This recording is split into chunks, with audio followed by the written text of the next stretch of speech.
sommes les premiers.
Bienvenue à cette édition du journal sur Antanchi Télévision dont voici les principaux titres.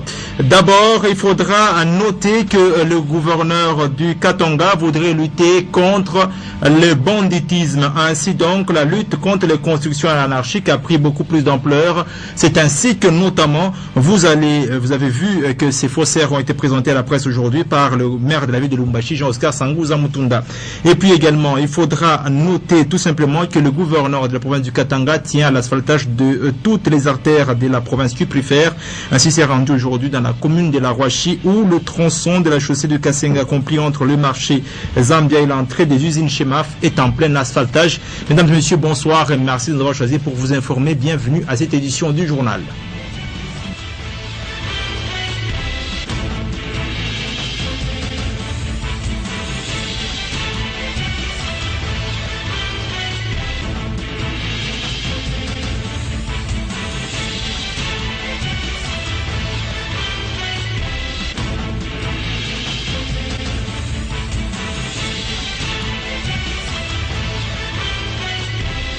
Mesdames et messieurs, bonsoir et merci de nous avoir choisis pour vous informer. Bienvenue donc à cette édition du journal sur Antanchi Télévision. Les faussaires, ceux qui voudraient à tout prix fausser donc des documents pour pouvoir s'approprier des parcelles et même promouvoir des constructions anarchiques. Eh bien, la lutte contre eux a été lancée depuis très longtemps par le gouvernement provincial du Katanga et pour les récalcitrants, ils vont subir le sort de ceux qui ont été présentés aujourd'hui à la presse par le maire de la ville de Lubumbashi, Jean-Oscar Sangouza Mutunda. Regardez ce reportage. Donc, je suis en tête de cette commission en tant que maire de la ville de Lubumbashi.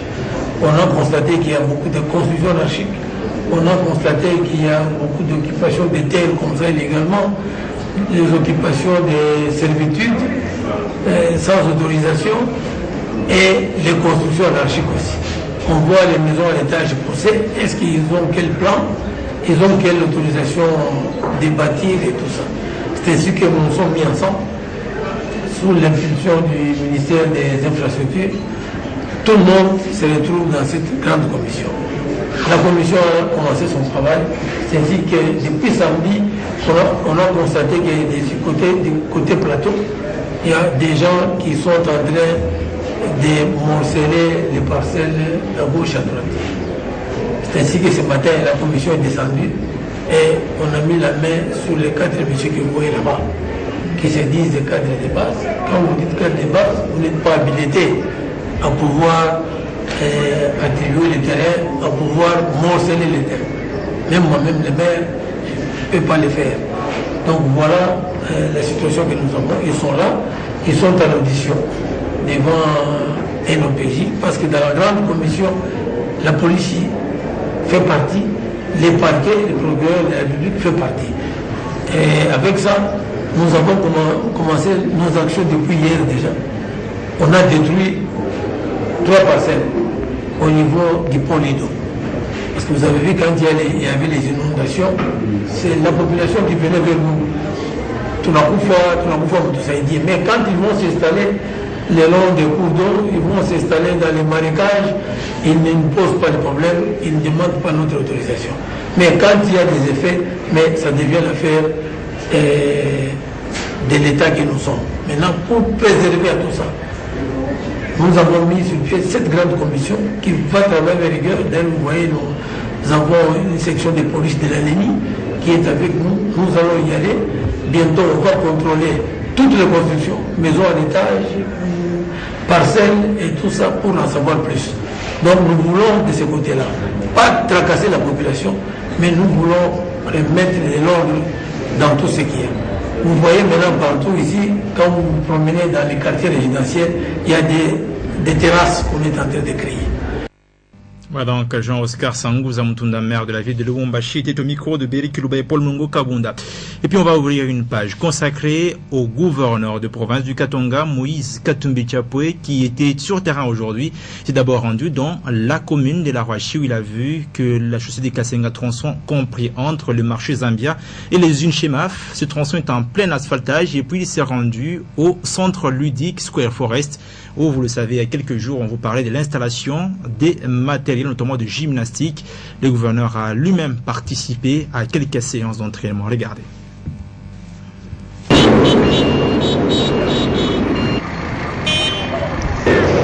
Le but de tous ces travaux reste le même, celui de relier tous les quartiers périphériques de la commune de Roachi. En cette saison des pluies finissantes, le gouvernement provincial reprend l'asphaltage des axes de la ville de Lubumbashi. C'est notamment le tronçon de la chaussée de Kasenga, compris entre le marché Zambia jusqu'au-delà des usines Chemaf. L'entrepreneur, qui n'est autre que la société Safricas, coule la couche de roulement sur cette artère jadis en terre. Moïse Katumbi Chapwe a inspecté les travaux ce jeudi 4 avril 2014 à la grande satisfaction de la population de cette commune.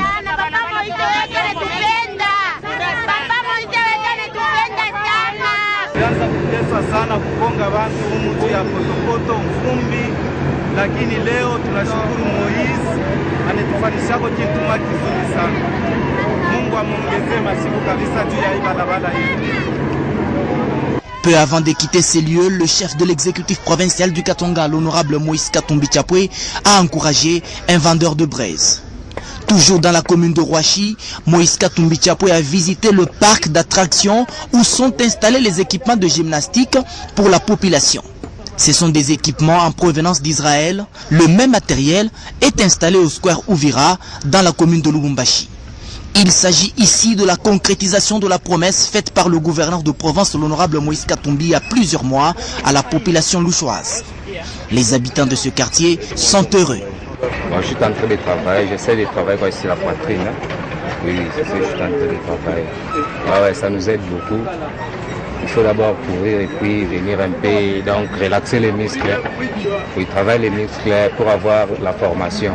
Oui, nous le souhaitons un grand merci. C'est une bonne idée d'avoir fait ça. Nous souhaitons vraiment un grand merci. Il travaille les cuisses et puis le mollet. Et ça nous aide pour être en bonne santé. Et nous les remercions pour tout ce qu'il a fait pour nous. Et puis d'autres choses qui puissent nous aider à mettre des chaises. Et puis les tapis aussi, comme on a fait là-bas. C'est le Square Forest qui a sanctionné la tournée du gouverneur de Provence, Moïse Katumbi Chapwe, avec dans sa suite son conseiller politique principal en charge des infrastructures, Salomon Kalonda Idi. Ici, tous les équipements de musculation étaient occupés par la population.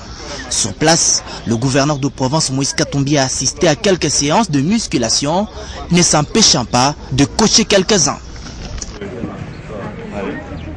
Voilà, comme ça. Ok. 2. Au point 15. 3.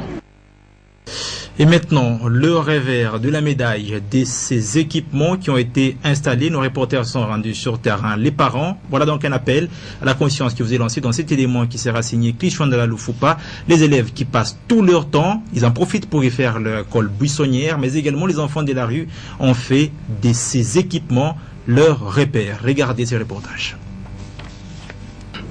Ces matériels de sport ont été installés au Square Georges Arthur Forest afin de permettre à toutes les couches de la population de s'exercer physiquement pour bien garder l'équilibre de leur corps. Malheureusement, cet endroit est devenu le carrefour des enfants de la rue et des élèves qui fuient les cours organisés dans leurs écoles respectives. Déjà dans la matinée, les enfants se précipitent pour avoir une place et y rester pendant longtemps.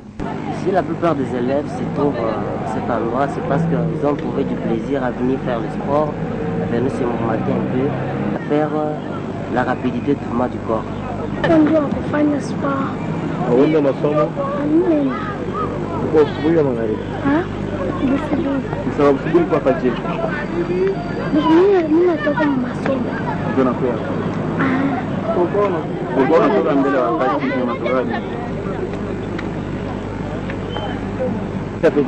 Une certaine opinion précise que installer le matériel des sports à cet endroit c'est bien, mais il faudrait que les décideurs puissent prendre des mesures qui s'imposent afin de réglementer les activités au square Georges Arthur Forest. Sinon, cet endroit contribuera à la dépravation de mœurs dans notre société.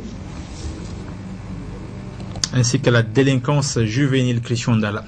Et puis on va terminer avec les activités au gouvernorat du Katanga. Moïse Katumbi Tchapoué a accordé quelques audiences aujourd'hui à des grandes personnalités, dont le nouvel administrateur délégué général de la SNCC, le gouverneur de province, est également entretenu avec 2 secrétaires exécutifs de la SUNY Katanga. Regardez. La relance de la Société nationale des chemins de fer du Congo SNCC est toujours d'actualité. Le nouvel administrateur de cette entreprise publique, Ilunga Ilunkamba, qui succède à Vincent Tchongo, a évoqué ce dossier à l'issue de l'audience lui accordée ce vendredi 4 avril 2014 par le gouverneur de province, l'honorable Moïse Katumbi Tchapoué.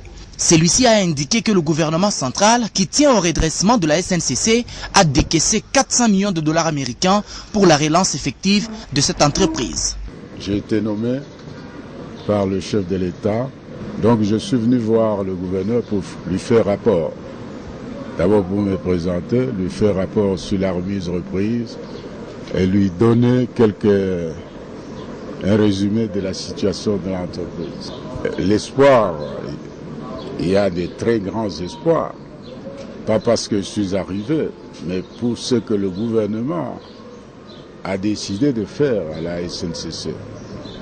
Donc le gouvernement a pu mobiliser un financement de 400 millions de dollars pour investir dans l'entreprise. Avec les nouveaux secrétaires exécutifs de la Commission électorale nationale indépendante CENI en sigle, nouvellement installés, il était question d'une visite de courtoisie. Avec les 2 secrétaires exécutifs, à savoir celui du Lalaba et son collègue du Haut-Katanga, les échanges ont également gravité autour de la situation de cette institution électorale dans la province du Katanga. C'est Madame Mukulumoya, Mimi Fabienne. Je suis accompagnée de mon collègue, c'est Jean-Paul Tchikin. Nous sommes secrétaires exécutifs provinciaux de la SONI. Moi pour la zone opérationnelle du Haut-Katanga, notamment à Lubumbashi, et mon collègue pour la zone opérationnelle de Lualaba à Kolwezi. Et lui donner brièvement le contenu des activités qui sont en train de se dérouler à la CENI.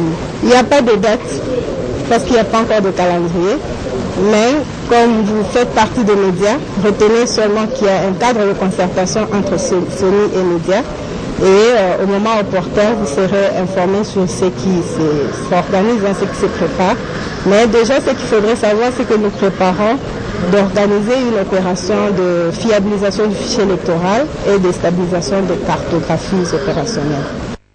Les élections, on va en parler au cours de cette édition du journal un peu plus tard. Ce sera notre page politique consacrée au focus du jour. C'est un peu plus tard, comme je l'ai dit, au cours de cette édition du journal. Et voici maintenant une question dans ce journal. N'avez-vous pas constaté qu'il y a plus de taxes maintenant sur le domaine de la route à Lubumbashi? C'est une question qu'on nous a posée il y a quelques jours par quelques taximens qu'on a rencontrés. Effectivement, une enquête que nous avons menée, on a découvert qu'il y a au moins 8 taxes, notamment pour les taximens et pour les chauffeurs de taxibus. Est-ce de la tracasserie? C'est l'enquête de ce soir avec Yannick Malabakabongo qui a rencontré également les responsables de la Commission nationale de prévention routière.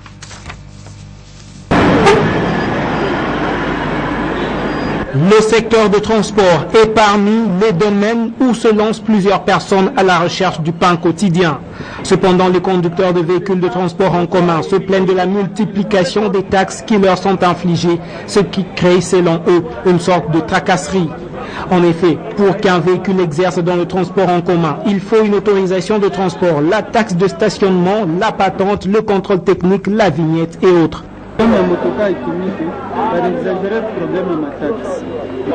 Kuna taxi ya mairie ya 1500, problème ya vignette. À part vignette, tunakuwa na contrôle technique, tunakuwa na patente, na autorisation de transport. Et puis, kama tunalipa autorisation de transport, patente nayo tutalipia nini? Taxi inapita, na kama inapita, tukiangalia kama vile shitisha kutembea tuko Bakongole, taxi haina mbaya, lakini taxi itoke ionekane kuna faa nini ile taxi. Jua nini jua tengeneze mabarabara, maparking, tuparike fashi ya bien. Kama hivi uone vile metoka vile isha kupangana hapo. Area inako. Uchafu ni mpaka vile vile. Mambo yenye iko hapo. Transport ya zamani yenye iko hapo isha kufa. Par ailleurs, les chauffeurs accusent aussi la Commission nationale de prévention routière CNPR de tracasserie en faisant payer de fortes amendes sur la rue pour des infractions qui, selon eux, ne tiennent pas. CNPR na nini? CNPR ashoshimama munjia umu ukishushe muntu pa Jamena Kasavubu, Jamena Kamanyola ni are kufika paka na Kulumumba ni are, mais ukishimame pala sima unashimama mubaya. Anakubamba na unaripisha. Epi taxi hapo unairipia munini munjia. Hiku nenda pa ma 200,000. Peshi biro yake iko wapi? Okay, shi biro yake iko wapi? Sa ojiste tukatoa tunaparkia wapi watu je kushusha watu mbarabara. Misioni importance ya wale watu kutumika mbarabara. Le chef d'antenne de la CNPR, Lubumbashi, estime pour sa part qu'il ne s'agit pas de tracasserie, mais il est question de faire régner l'ordre dans la circulation routière. Les qui se plaignent là, ce sont des irresponsables. Nous sommes obligés d'organiser les contrôles préventifs que nous faisons. Il n'y a pas de taxes quand les conducteurs qui commettent des infractions sur la route. Donc, ils doivent savoir que les 3 services sont là derrière pour les pousser à changer. Et ce n'est pas qu'il y a une multiplication des taxes, non. Quand vous commettez une infraction, attendez-vous à payer des amendes. Ce sont les mêmes amendes. Les uns et les autres se rejettent la balle, mais de l'avis de plusieurs observateurs, l'État devra tenir compte du niveau de vie de la population et surtout des gains petits pour imposer certaines taxes et redevances. En bref, et sans images, maintenant un accident de circulation a été constaté aujourd'hui au croisement des avenues Roué et Kabalo. La distraction au volant serait la cause de cet accident dont vous aurez peut-être les images au cours de cette édition du journal. Et puis on parle à présent de cette salle d'opération qui manquait presque de tout il y a de cela quelques jours, mais le gouvernement provincial du Katanga a pourvu à ce qu'elle soit dotée. Elle est située à plusieurs milliers de kilomètres dans les territoires de Kongolo, au cœur même de ce territoire, la cité qui porte le même nom. C'est le ministre provincial en charge de l'énergie, Laurent Kaozi-Sumba, qui a acheminé ce matériel là-bas. Mbota. En visite de travail dans la cité de Kongolo, le ministre Laurent Kaozi-Sumba, en charge de l'éducation, énergie et recherche scientifique, a visité l'hôpital général des références de ce coin. Dans sa JBCR, plusieurs kits de matériels médicaux, dont des microscopes spécialisés et modernes, des ciseaux, bistouris et autres matériels de petite et grande chirurgie ont été remis aux responsables de ces centres hospitaliers. En fait, c'est un sentiment de joie. Ce n'est pas la première dotation. On a reçu plusieurs matériels. Ça, c'est une autre vague qui vient de nous envoyer. Effectivement, notre bloc opératoire était vraiment en souffrance, mais il vient de nous doter plusieurs kits, hystérectomie, chirurgie abdominale, hystérographie et tout. Donc, il nous a donné beaucoup de matériel. Notre sentiment, c'est un sentiment de joie et nous disons merci. Sujet de satisfaction pour l'administrateur du territoire du Kongolo. Au nom de la population du territoire de Kongolo, je remercie le gouvernement provincial pour avoir songé à réagir positivement à travers son excellence, monsieur le gouverneur de province. Sur le chemin de retour vers Lubumbashi, Laurent Kaozi-Sumba a pu constater la grandeur de la tâche qui reste à faire. Kongolo n'a aucune route asphaltée. Kongolo n'a aucune route asphaltée. Des études y sont menées pour l'électrification du territoire. On vous en parlait hier. Et puis la question maintenant du jour. La plateforme Sauvons la RDC, à l'issue des travaux de la convention des opposants à Kinshasa, a demandé la même chose que demandé il y a quelques jours le groupe parlementaire UDPS.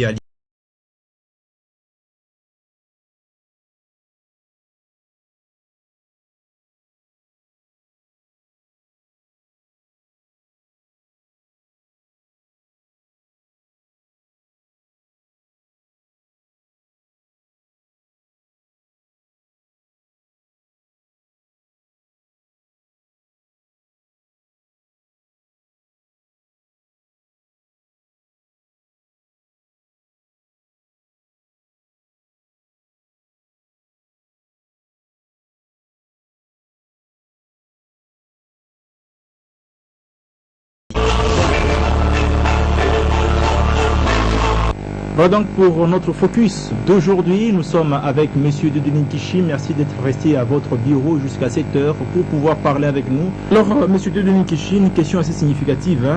On parle maintenant beaucoup plus de cette tendance de la majorité présidentielle à n'avoir pas été assez clair par rapport à ce qui va se passer en 2016. Alors, Aubin Minakou, après avoir participé, comme tous les ténors de la majorité, au cours de la réunion qui s'est tenue à Kingakati en fin du mois de mars dernier, a parlé de Joseph Kabila qui ne quittera le pouvoir que lorsqu'il y aura un autre président élu. C'est avec ce président-là qu'il fera la remise et reprise. Alors, est-ce que cette déclaration, y a-t-il des sous-entendus? Quand on parle du jour où Joseph Kabila ne quittera le pouvoir que le jour où il y aura un autre président qui sera élu, est-ce que ça suppose qu'on ira au-delà de 2016? Et si on ira au-delà de 2016, quelle serait la voie de sortie? Quelle serait beaucoup plus une solution qui pourrait être trouvée entre les différents politiques pour qu'il y ait en fin de compte un certain plutôt respect de la légitimité, de la légalité dans notre pays? Bon, moi je crois que et l'opposition et le président de l'Assemblée nationale, l'honorable Aubin Minakou, ils disent la même chose. Quand l'opposition dit qu'il faut tenir les élections en 2016, comme le dit d'ailleurs la Constitution de la République, déjà ce n'est pas l'opposition qui le dit, c'est la Constitution qui demande qu'on organise les élections en 2016. Et que il y a à côté également l'honorable Minakou qui dit que le président Kabila ne partira que le jour où il y aura un autre président de la République. Moi, je crois que les deux disent la même chose. Hein? Parce que si les élections ne sont pas organisées, s'il n'y a pas un nouveau président élu aux élections de 2016, aux élections constitutionnelles que réclame l'opposition, d'où viendra le président qui va remplacer le président de la République? C'est ça, donc les deux disent la même chose. Les deux disent la même chose. Bon, je crois que vous voulez insister sur le mot le jour que le président de la République, un nouveau président sera là. Oui, effectivement, ça ne pourra être que ce jour-là. Ça ne pourra être que ce jour-là, mais qu'il y ait un accord politique. Vraiment, nous sommes en politique. S'il y a une nécessité, si l'opposition est la majorité, avec l'accord également de la population. S'il y a un accord qui montre que pour telle raison, il va y avoir un accord politique pour aller au-delà de 2016, tant que c'est dans l'intérêt du Congo, moi je ne vois pas de problème. Mais par rapport à cette assertion-là, le point de vue de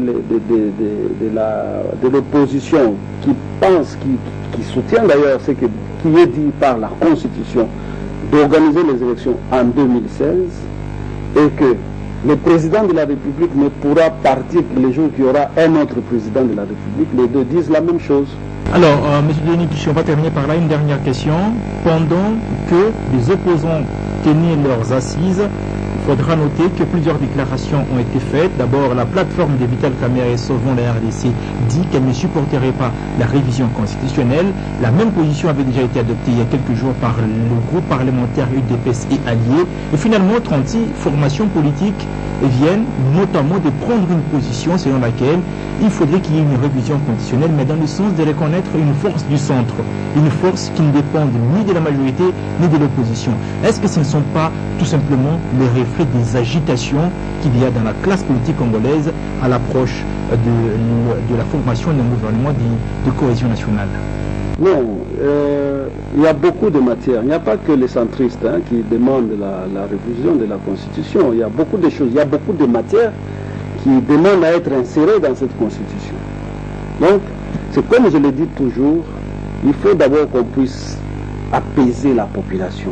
Que nous, les leaders politiques qui passons à la télévision, qui sommes en contact avec la population, nous puissions d'abord expliquer à la population elle-même que toute constitution est modifiable, toute constitution est révisable. Même celle de la République démocratique du Congo ne peut pas échapper à ça. Pourquoi on doit changer, pourquoi on doit modifier une constitution? Pourquoi on doit réviser une constitution? Parce que là-dedans, comme dans notre constitution actuelle, il y a 67 articles. Moi, j'ai fait une étude là-dessus.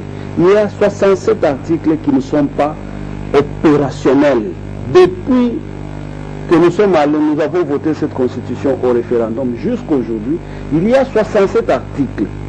Et donc, le mouvement des centristes fait partie de ces matières qui n'ont pas été prises en compte au moment où on élaborait cette constitution. N'est-ce pas? C'est qu'ils ont raison. En France, par exemple, Jean-Luc Mélenchon, il fait partie des centristes. Il a un parti centriste. Partout au monde, il y a des partis centristes.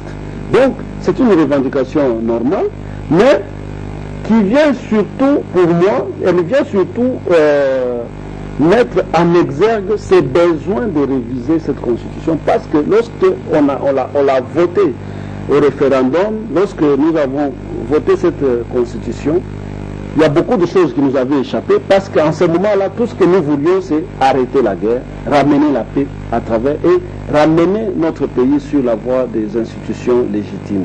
Mais maintenant, aujourd'hui, que nous sommes assis, tout est calme, je crois que c'est le moment de pouvoir intégrer. Donc, que la population sache que il n'y a que la Bible qu'on ne change pas, il n'y a que la Bible à laquelle on n'aura jamais l'occasion de toucher. Mais toute constitution est par essence modifiable et révisable, et donc même la nôtre, on peut également la modifier. Monsieur Dieudonné Kishi Kazadi, nous vous remercions. C'est moi qui vous remercie.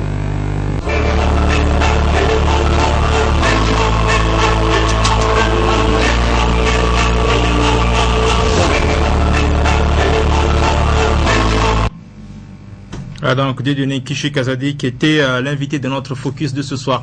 Et puis on termine par cette nouvelle triste, les corps missionnaires pour Christ qui est en deuil aujourd'hui. C'était l'enterrement de l'apôtre Kaninda. Il a servi le Seigneur pendant longtemps au sein de cette communauté. Regardez.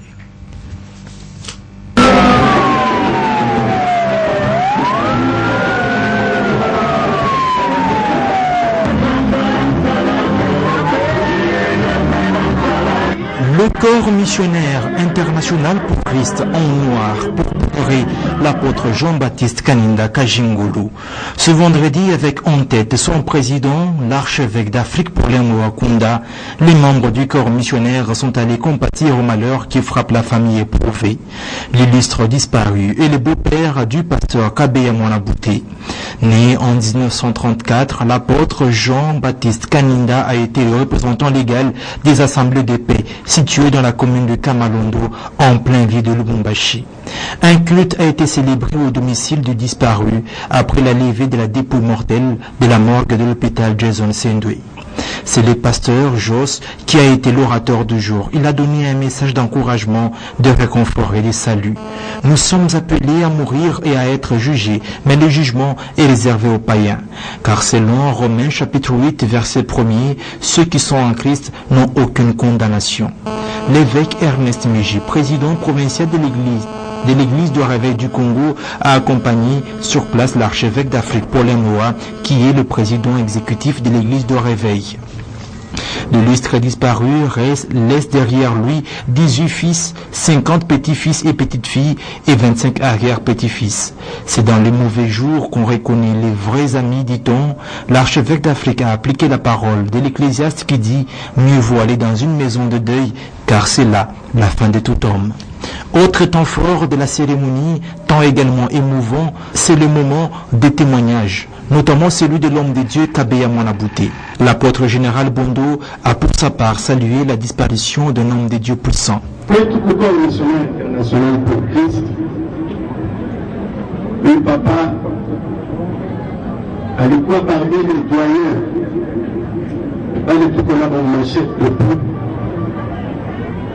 ma branche composante de l'organisation yetu. Et surtout, il s'était illustré nos sagesse chaque fois qu'il y avait un problème. Pedal inakuwa nguvu na watumishi yeko kile. Kama naweka mkono anasema mwanamweza mbele mwanishikiri kuna mipa baliani kusema. Na kama anasema pedal moshi. Suivra ensuite le moment du dépôt des gerbes de fleurs sur le cercueil, suivi d'une prière effectuée par l'homme de Dieu, l'évêque Ernest Miji. Les fidèles sont venus nombreux pleurer ce serviteur de Dieu qui a servi pendant longtemps toute la communauté chrétienne. C'est la fin de cette édition du journal. Merci de l'avoir suivi. Tout de suite après l'actualité internationale avec nos confrères de BBC Afrique. Au revoir et à la prochaine.